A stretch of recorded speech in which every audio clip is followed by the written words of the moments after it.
Hello and welcome to my Yu-Gi-Oh channel. So I was looking through some of the cards and noticed there were a few kinds of direct attack users within the game. Generally speaking, I found three main types of direct attackers. Monsters which gain attack points when they attack directly. Examples include Drill Barnacle and Flame Sprite. These monsters typically start off with very low attack, the weakest of which is yugioh.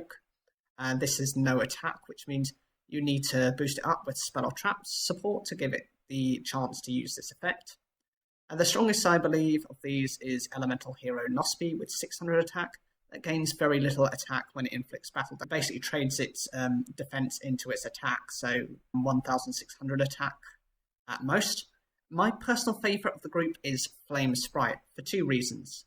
First, the attack gain is decent for an additional 1000 attack every time it inflicts damage, but it benefits from the Solar Fire Dragon lock, where if you have two of them on the field, neither of the dragons can be attacked, so you can inflict both battle and effect damage per turn. And of the attributes, the Fire attribute has quite a bit of effect damage to support it in general. Of the newer monsters to have this effect, Drill Barnacle is a steady card which came out of the first Yu-Gi-Oh! Zeal booster pack, Generation Force.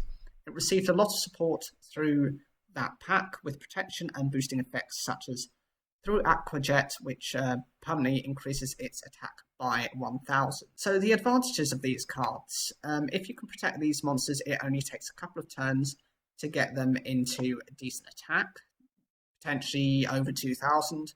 Alternative support cards, regardless of which of these cards you use, enables greater chance of pulling off its effect. And there are plenty of recovery cards to reuse these cards throughout the duel. The longer the duel goes on, the more likely you are to bring your opponent's life points down to a level where the direct matters, except in the case of mass life point strategies, such as those used for Grand Marshal Days. The problem of these cards is the attack gains can be easily negated.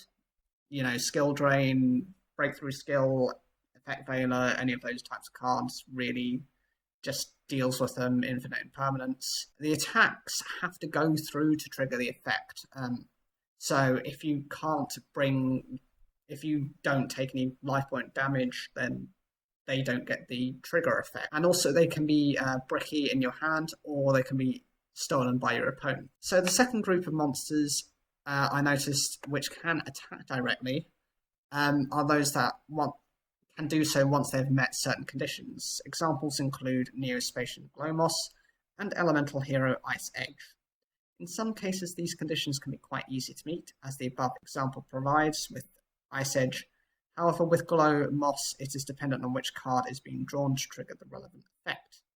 These monsters can have minimal to higher attack, and there are certain archetypes which depend on doing this. Key examples include Toons, the original direct attackers, but are very reliant on their field spell Toon World or Toon Kingdom, which can be treated as Toon World.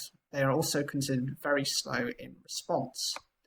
Another archetype is the Earthbound Immortals, who can all attack directly, but the trouble with this is you can only have one of them on the field, and will destroy themselves once there is no longer any field spells.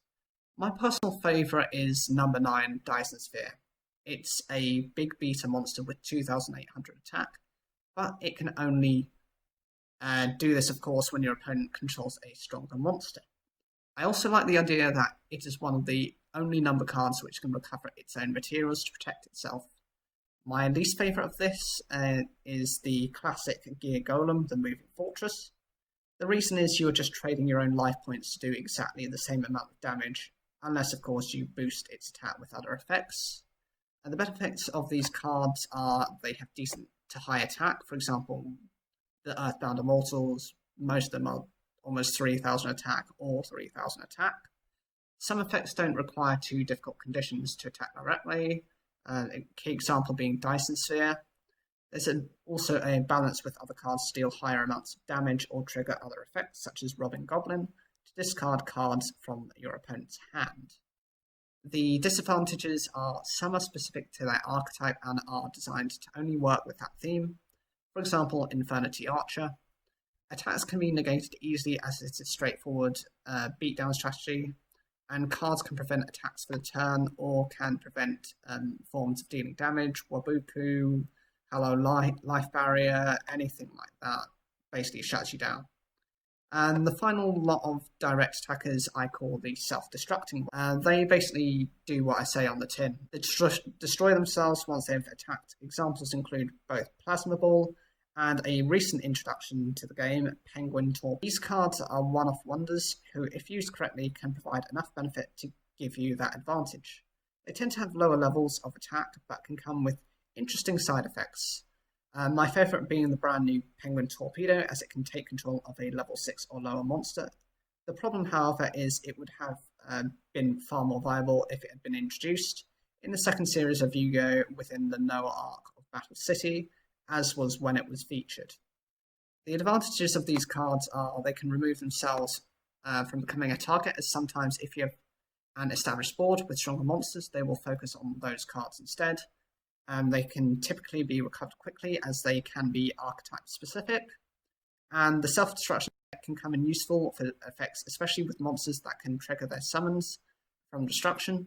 A key example is the Mechlord Emperors. The disadvantages are they are one-hit wonders. Once they're used, it is not always worth your while to bring them back, if at all. And the second problem is very few of these cards exist, so until more are made, you have very limited choice. What do you think of these direct attackers? Of course, you've seen a few examples here. You've got What Giraffe, you've got the Earthbound Immortals, you've got Blackwing, you've got Toons.